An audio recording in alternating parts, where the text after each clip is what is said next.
This is Rana from Legacy of Disorder, and you're on BackstageAxxess.com, where the real show begins. Yeah!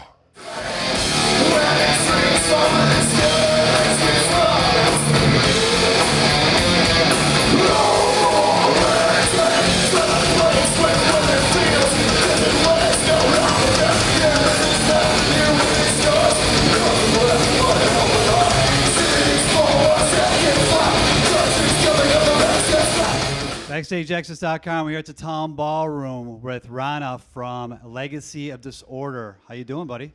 I'm doing good. And these guys just came in to do a tour with Guar. How did you guys get set up with Guar? How did you guys get on this tour? Our booking agent here in America, Zach, hooked it up through PR Chipster, who's our PR agent over here in America. Right. We do this tour here with Guar. We've done 35 dates in 40 days. The only time we've had days off is when it's been too far to travel. And for us, we don't even get a day off. We finish the tour in Allenstown on the 28th of April, and we start back down at San Antonio with Fear Factory on the 1st. So this is your first tour in the U.S., correct? We've been over here doing promotional shows before when we've recorded. Major tour. Yeah, first major tour. Yeah. And he just came out with a brand new CD. You want to tell the fans out there about the new CD? Yeah, sure. The new CD, Last Man Standing, was recorded once again with Sterling Winfield, who did the later Pantera stuff, Damage Plan and Hell Yeah, who we did our debut album with, self-titled Legacy of Disorder. He came over to New Zealand to record that in a studio in Wellington, STL Studios, and he stayed over there for 3 weeks sort of thing, and it was really, really, really cool to have him in our own country, you know what I mean? It was really relaxing, it was really cool. I think everything gelled a lot even better on the second album than what it did on the first. Like working with him for the second album, we become good friends. We know how each other works, how the whole band works. It was really good. And Sterling is obviously a legend, you know, with Pantera, and everybody knows who he is.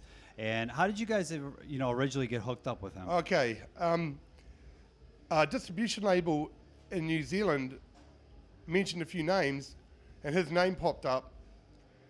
And it was like, as soon as his name popped up, there was a couple of us in the band who had watched Sterling throughout the Pantera home videos, you know, knew what he did and all that stuff, and some pretty avid Pantera fans in the band. And so it was like our management asked us about it, and we were just all for it. So we jumped on a plane and went and recorded the album. The first album took 10 days to record in full. So got lucky to get hooked up with such an amazing producer like that, obviously. Yeah, definitely. There's a fair bit of pressure on the first recording though too, you know. Right. Dude, for me being a guitar player, and everyone knowing who we recorded and what happened, it was quite intense. It was only several years afterwards. And he probably got a lot out of you that probably some other producer obviously wouldn't. Yeah, man. He pushed the whole band to the max, and he definitely pushed me to the max. being a guitar player, and being the only guitar player in the band, being a four-piece. If you add them together, you sort of get what I'm talking about. The CD is well produced, plenty of guitar, crunchy riffs, gritty vocals, real cool kick-ass bass drumming. When you guys put together an idea for a song, how does it come? You know, who brings the ideas together? How does it all form for you guys?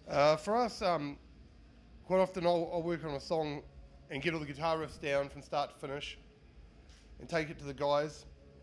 And everyone has to like what we're doing. Okay. Everyone has to like it from start to finish. Right. There might be a few adjustments. And then for the vocal parts, if there's a certain song that I wrote the music to and I want to write the lyrics to because I've sort of based, say, the riffage to try to make it sound like what the lyrics are going to sound like on a song like March to Death on the new album and stuff like that there. There'll be certain songs that I'll choose to write the lyrics for. There'll be certain songs that James will say, our vocalist will say, hey man, I really want to write to that song. Right. You know, because he has a certain bounce with the way he can get his lyrics out. Jace, our bass player, he brought a whole song, fully complete, Impaler off the new album to the mix. You know, all the lyrics, all the riffing done, and then he just passed it on to me, then I play the guitar. He's our bass player. Okay. Everyone has ideas, and there's no sort of what you say angst with who brings what forth. It's about what to make the product. It's a collective effort, is what you're saying. Okay. CD has a very cool cover. You know, who put the artwork together? How'd you guys get that? You know, who designed it, I should say? Seth, Anton from Greece. Okay. He's in a band himself, and we worked with him back and forth, and he did a fantastic job and really grasped what the whole album was about, and he put it together really well. You got, obviously we mentioned that you were born in New Zealand. You still live there? Yeah. Yeah. I seem to be spending a fair bit of time away from there at the moment. Though.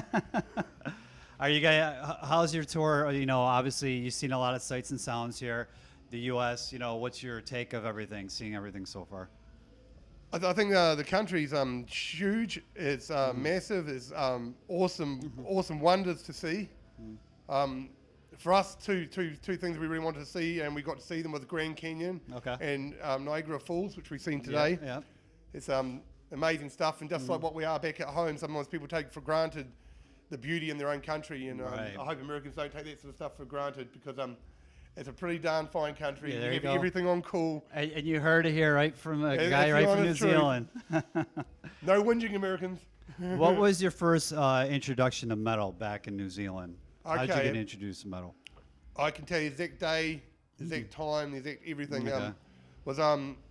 Grew up full of house full of music, listened to a lot of rock and roll, a lot of Jimi Hendrix, a lot of Steppenwolf Gold, a lot of The Who, a lot of Rolling Stones. And then my older brother, my only other sibling, 3 years older than me, his birthday's on the 6th of December. And he said, go buy me a heavy metal album, because he was already at high school and I was only like 11. And I bought him a Def Leppard album. Okay. And my older brother said, take that back. He said, there's a new band out. Well, it's not actually new. They've just got a new album out called Power Slave. So I bought that for him for Christmas, because I was only like 19 days later. I put it on Christmas Day. Families all sitting around, dude. I heard Haste is High, and that was me, dude. Everything else I'd heard, it just failed in comparison. So Iron Maiden just pretty much, just sent you on your way. Yeah. So that's basically an influence. Anybody else who influenced you? Oh, yeah, majorly. Tony Iommi, both Maiden and Judas Priest. I always go back to that old school stuff. Definitely Slayer, definitely Pantera. I like a lot of the new stuff on bands I get into. I really enjoy Hatebreed. I've got to see them a couple of times in New Zealand and in the States. I'm enjoying Lamb of God, Devil Driver. But I tend to find that I like to listen to the new stuff before the stuff I really, really dig to if I'm driving to. If I'm driving the RV or something, man, and put on an old Priest album, man, and I'm away, dude. Some of that stuff just can't be beaten, and some of the youth they haven't heard it. You know what I mean? Right. So basically, you like to go to the original, like you like to go back and where it all starts from, pretty much. I think you always love what you grew up on. Yeah. And I love modern stuff, but I don't like to listen to a band and say, gee, we're going to try to sound like that band. Right. I mean, I want to hear Lamb of God for Lamb of God playing Lamb of God. Right. I want to hear Hatebreed for playing Hatebreed. I want to hear Behemoth for them playing Behemoth. Right. So, wrapping up here, fans who don't know the band that much, tell them when they come to see Legacy of Disorder, what can they expect to see you guys live? You'll see 4 guys throw down really heavy on stage, heaps of energy, real tight show. On this tour, we've been the opening band. It's our first step in the door. Many of the shows have been circle pits, which is pretty good for an opening band, especially in front of Gore. And please check us out. Please check us out online. Please check us out on www.facebook.com, Legacy of Disorder. If you hear our music, you like it, you come to shows, you like it, please like that like button. It's really important in this day and age. We've got legacyofdisorder.com. We've got MySpace. But please go to the Facebook page and push that like button if you like our stuff. And Last Man Standing is out. Go check it out, and you can pick it up. Go to their website and check it out. And your local record store hopefully will have it. If not, ask for it. And after the last question I have, after Guar, you said you guys are going out on your own tour. You're starting off in San Antonio, you said? No, we're going out with Fear Factory. Fear Factory? Okay. And Shadows Fall. All right. And the Devastated and the Browning. So it's a five-band lineup. Okay. And we start there in San Antonio on the 1st of May. And that runs only for 18 shows. Okay. So these guys are basically, you're going to be out for a while then. Another month almost. Yeah, I mean... 3 weeks to a month. Yeah. Okay. It's a bit more relaxed with the Fear Factory tour and the dates. But both together, it works out for us to be about 53 shows in like 61 or 62 days. So. Putting these guys to work. Legacy of Disorder. Check them out. We appreciate Rana Freilich for taking the time to talk to us at BackstageAxxess.com. Check out Legacy of Disorder and Last Man Standing. BackstageAxxess.com. Thanks for taking the time.